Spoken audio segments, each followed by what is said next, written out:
Welcome. Thanks for joining me. Today we're going to be talking about one of my favorite things, meditation.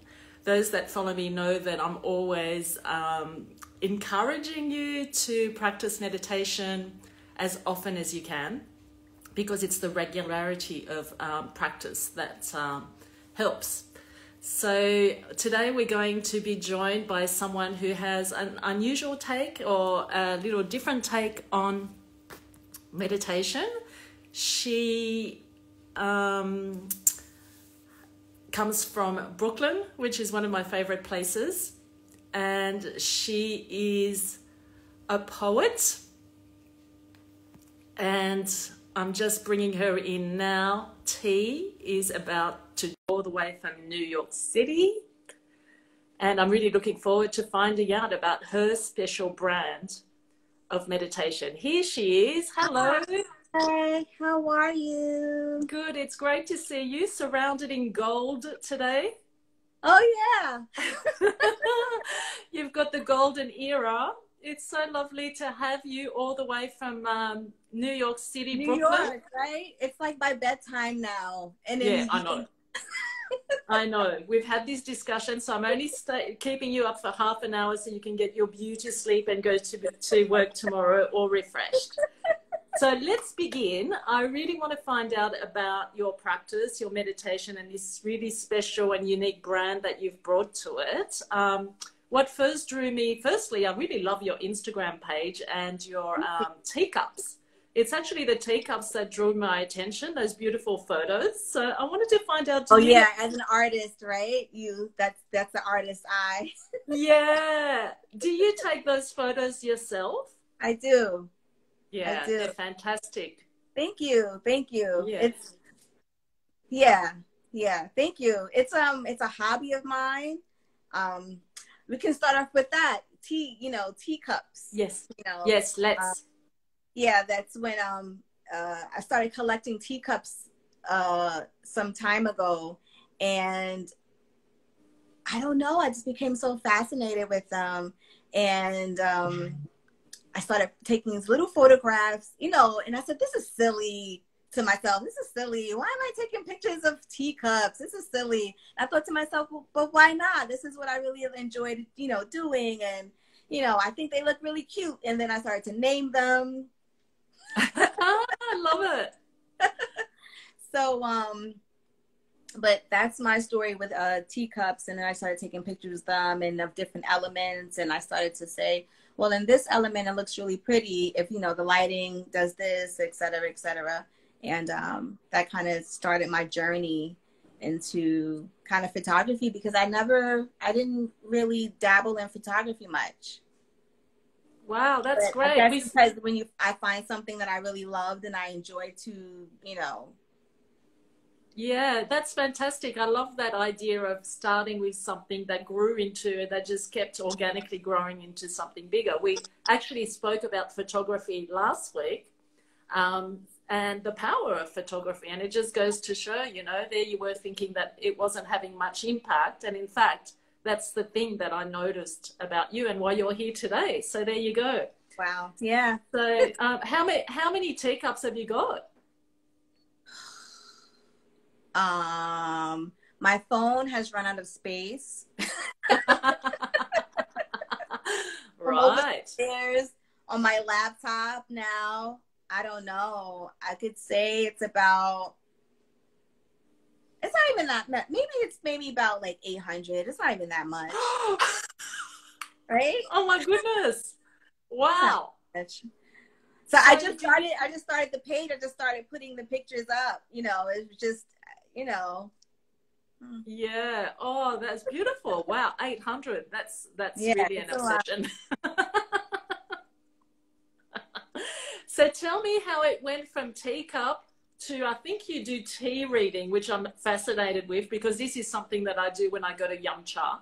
Back in the day when we were allowed to go to Yum Cha, because where I am in Sydney, we're in lockdown and we're not allowed to do anything. But back in the day when we used to have friends and we used to go to Yum Cha, I used to read people's tea leaves just for fun, like at the end, and I used to turn the cup. So tell me about that. So I just started maybe about 2 years ago. Kind of fell upon it. I already like tea. Tea is something that's a part of my, it's something, it's just become a part of me since my teenage years. I've always had tea. I've always visited tea houses. And yep, yep. I always, um, so, and then, and different herbs also. And so I've always kind of grown around that. So when one of my friends, she's very spiritual and she does tarot readings. So she goes, so I go to her house and she's like a close friend of mine. And I go to her house and we're talking, and I turn and look and she has this huge bookshelf full of tarot cards and books and everything. And I look and I say, well, what's that? And she goes, I haven't opened that since I got it. She goes, I haven't opened it. I haven't touched it. I've had it for years and I haven't touched it. She said, so why don't you go look at it? And so I'm like, okay. She goes, yeah, your intuition is ready. You can go and go. I say, well, okay, what is it? So I go and I open up the box and it's the cup of the, don't pay my mind. The Ace of Cups? It's this cup. Oh. Oh, wow. So Wow. I open it up and this is what it was. And Beautiful. This is my first introduction into tea leaf reading. Oh, wow. Yes. I've never seen one of those before. So how does it work? Does it have like little instructions? What are all those So little it does come with a book. It does come with a book. Where did I put the book? It does come with a book of instructions, and that's how I started. I did my first tea leaf reading with her. I said, I don't have any tea. I don't have any tea. What do we do? And she goes, go in the kitchen. I always have loose tea, black tea. And I said, they say it's supposed to do with, loose black tea. And she goes, yeah, find some. And then, we did because, I think she had some sage and some Palo Santo. So we kind of like cleansed the area and cleansed the space. And, I poured it and, tea, making a cup of tea in itself is a meditation on its own. When you just focus on intent and making the tea, it's very quiet. It's very in a meditative state. So that's what we did. We went into that state and we did the tea leaf reading. And she never got a tea leaf reading before. I was her first one. And it was really good. It was a really good reading. And I even shocked myself in it. So I delved deeper into it and, it becomes a practice now. Now it's become a part of my morning ritual. But this is the, oh, Jesus. I forgot the name of the Cup of Destiny. It's called the Cup of Destiny. And so it comes with the saucer. Oh my goodness, I love it. Isn't it? I love it. It's one of my... So it looks like it's got astrological or zodiac symbols around it. There's some zodiac signs. There's some sacred geometry, perhaps? Yeah? Oh, wow. And she gave you the cup? She gave me the cup and the book with the instructions. There's some runes, symbols in there.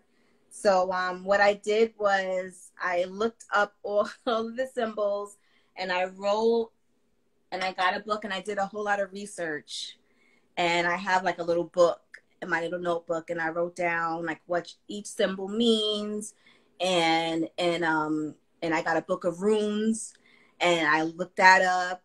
And then all the astrological signs, I looked that up so that when I'm reading, so when I see the image that I'm seeing, it can make sense in that cup. So what I usually do is and I do realize that there's different ways of reading the tea. And it's different ways. Some people may sip, before they sip, they stir the cup and then they flip it and they turn it. So what I do is, you know, sprinkle the loose leaf tea, the loose tea into the cup. But before I do that, whomever I'm doing the reading for, I let them hold it, and they're holding the loose tea. And so they're being thankful and grateful for the tea and what it's providing, because it is a herb. It does come from the earth. It is Yeah. part of us. So we're being thankful and grateful for this. And in that case, you know, the vibrations is connecting from the tea to the person. And then, you know, whatever the intent is or whatever questions they may have, they're asking the tea. And all I am is the person that's reading it. So they're the driver, you know, Yeah. of it. So, you know, then they sprinkle the tea into the cup. And I pour the water in, you know, they hold the cup. It's, you know, connecting, you know, vibrations. And we kind of just meditate on whatever it is that may be on their mind or not on their mind, or just being in the present moment. And then they drink, I tell them to drink.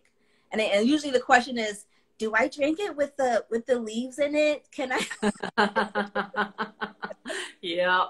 Yeah. That's usually the question. Do I have to? And I usually just say, you know, whatever you're meant to swallow, swallow. If you're not meant to swallow, it won't go down. If it's meant to stay in the cup, it's going to stay in the cup. Yeah. And then so they flip it. So I don't ask them to swirl.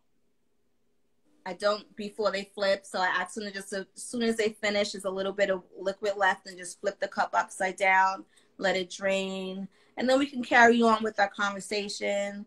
And then soon, whenever they feel, you know, whenever it's time, you flip it back up, and then, you know, you read it. Now it's different.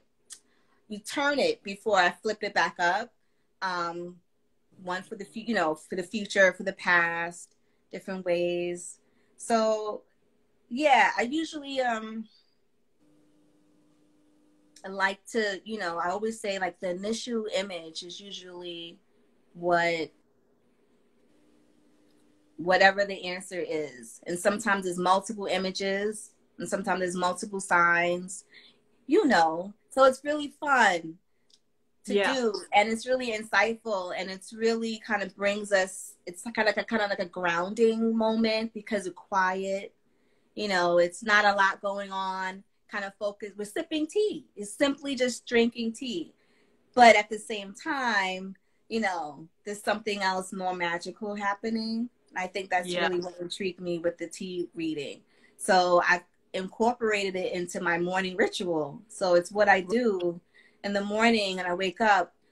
Before I go to work, I take at least 30 minutes. You know, some people, you know, wake up and they do exercise, or they do this, and I've incorporated that in my morning routine. I think it's really important. I really like it. It's really kind of helped me kind of focus and get my mind ready for the rest of the day.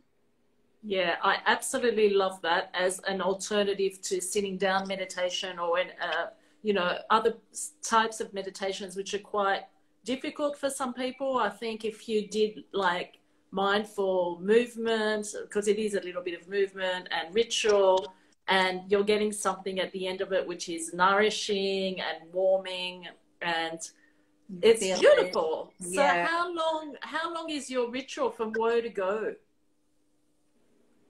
Usually in the morning, I don't want to go past 30 minutes. Yeah.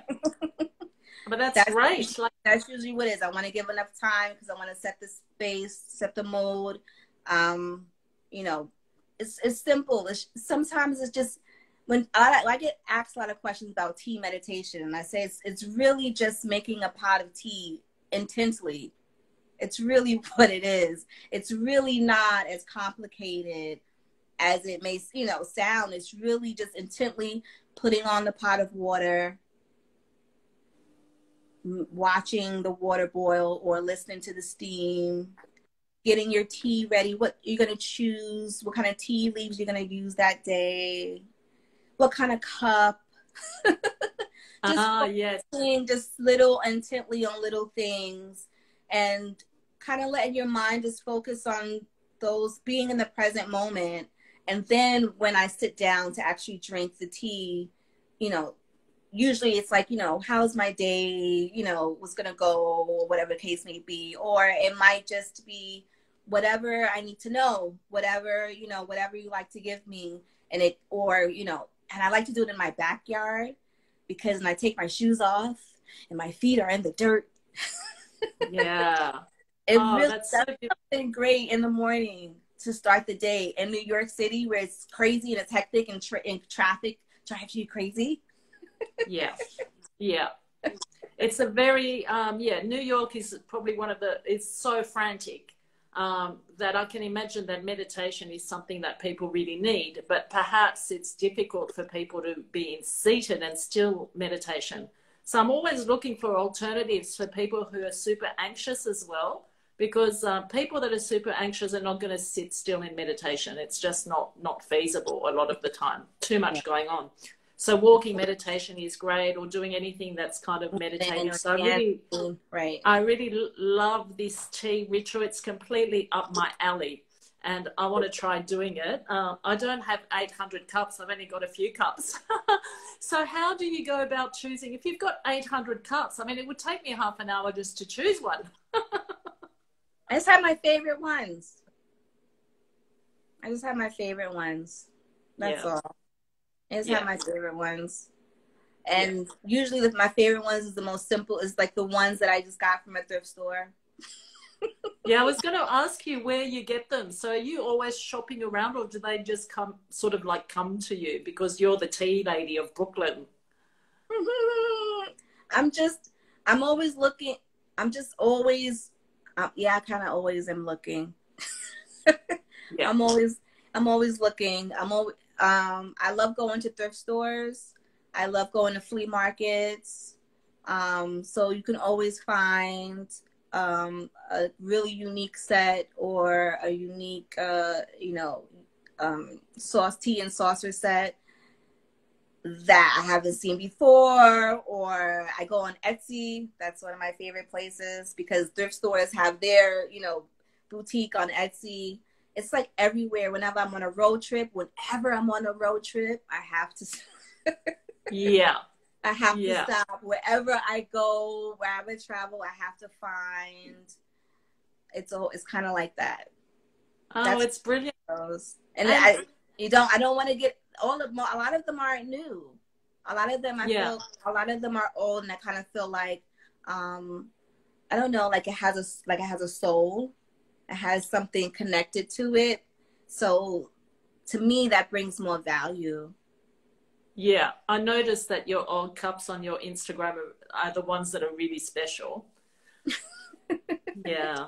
My So favorite. tell me about well, I don't know is it your clients? Do people pay you money to have their tea leaves read, or do you do this? Tell me how this works for you. So I'm not accepting payment, and I don't accept payment. I usually I get requests from friends, family, coworkers, Okay. and I usually keep it within that. Only because I'm still learning, and because I'm kind of protective of my energy. So, when you do certain things, we're sharing energy, we're sharing, vibrations. And I really, sometimes I'm like, I don't know. I've gotten asked a few times, and I say, I'm not sure if I'm quite ready for that yet. Just because of different energy levels. And I want to make sure I keep my grounded. I do this as a practice for my own anxiety, to keep me grounded. So I kind of don't want to shift that and make that into, I have to make sure I keep myself grounded and focus on me. And if I can help anyone else, I surely would, until I get that a little to a level where I feel more comfortable. I won't be, branching out. Yeah. No, but that's fair enough. Also, I wanted to ask you about the different teas. Okay. So there's teas and there's tisanes. There's the teas. I usually use teas, green tea and black tea, and I usually get them. Sometimes I get herbal blends. I bought some. Like, this is a fresh blend I got from a friend that gets the tea. I use that, or sometimes I may use some herbs. Like sometimes I use kava kava and I blend it. Kava kava, I really like to use kava kava root because it's said to have to open up intuition. Ah. So I like to drink that myself when for my morning rituals. But my favorite tea without tea leaf reading is chai tea. Oh yeah. Yeah. I love chai too. You can't go wrong And with it. How do you so, have your chai tea? Everyone makes it a little different. actually, I'm not allowed to have it at the moment because it's not the caffeine in it. I can't have any caffeinated tea at the Okay. moment because my digestive system, I think I've just overdone it over the years. I've had too much. So I'm only having herbal tea at the moment, and I don't know how long that will be. But Okay. chai tea, I get other people to make it for me. That's how I like to get, that's how I like to have it because they make it in India. The way they make it in India is the way that I like it. Okay. How it's Yeah, supposed to be done. yeah, yeah. And I have tried making it myself, but it's a big ritual. Actually, it's a perfect meditation, like all the herbs and the milk and all that. It's quite a big affair. And I don't have that kind of patience when I want a cup of tea. So When you want a cup of tea. this is actually a perfect practice. I'm going to actually try to do this. I'm going to get some loose tea today and make this part of my morning ritual to see if I can sort of like get into the tea leaf reading as well, which is something that I haven't done in a long time. I completely forgot.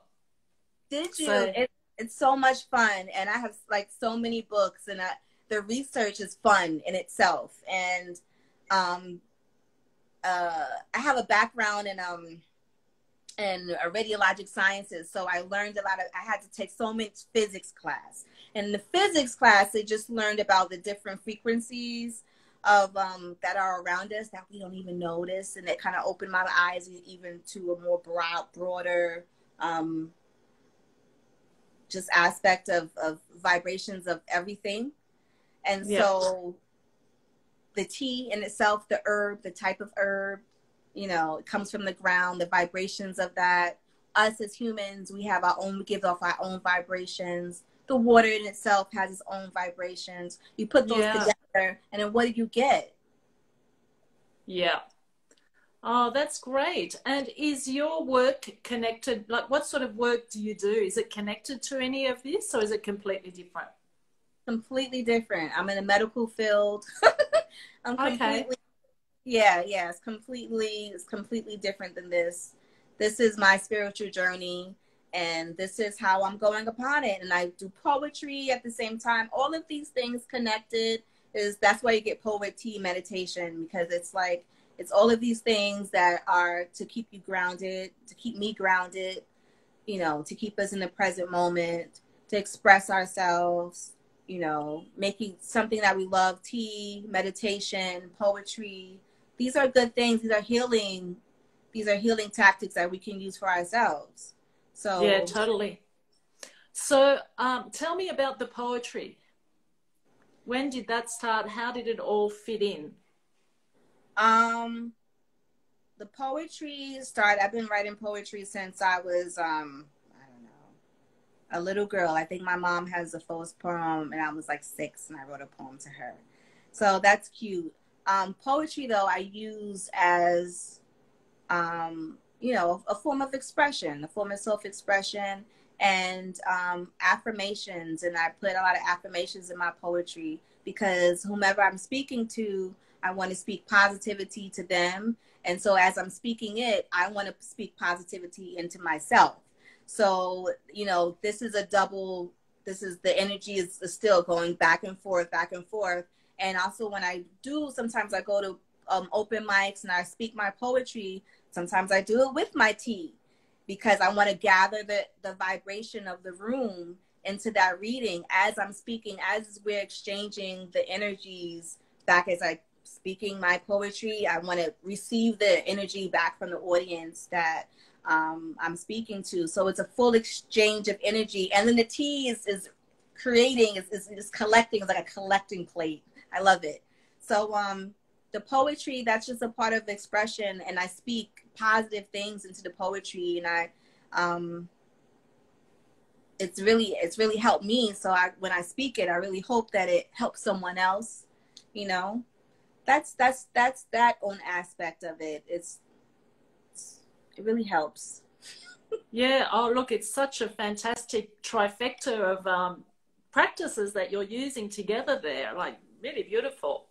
So we've nearly run out of time. So I was wondering if maybe you can leave us with a poem to our community. Oh, yes. Yes. Sure. I can get a poem. Let's see. And if anyone's got any questions for T before we leave, just put it in the comments now if I've forgotten to ask something. Yes. Yes. Okay. This poem is called Tea. Who'd have thought it?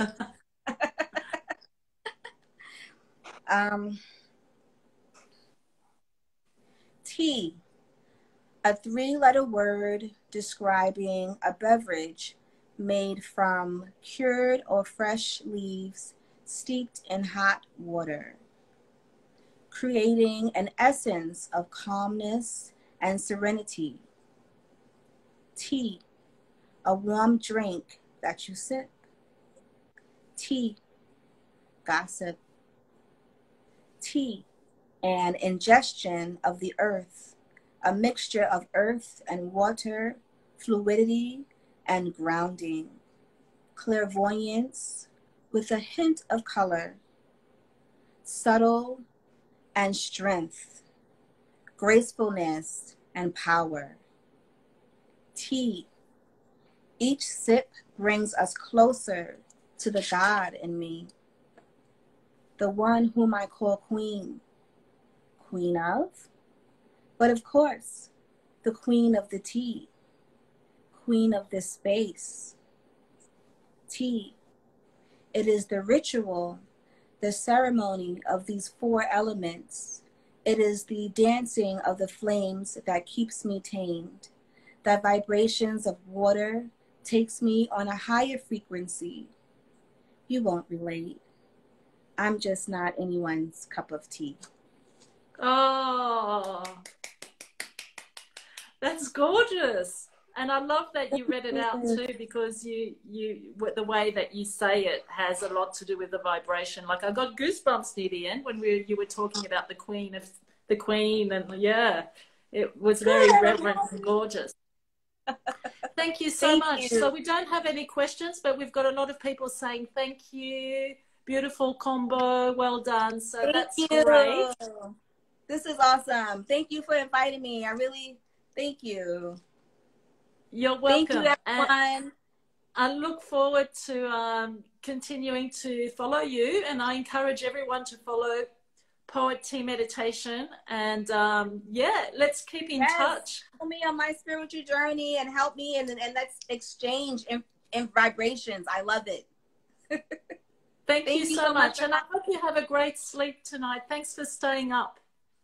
Thank you so much. Bye. Good night.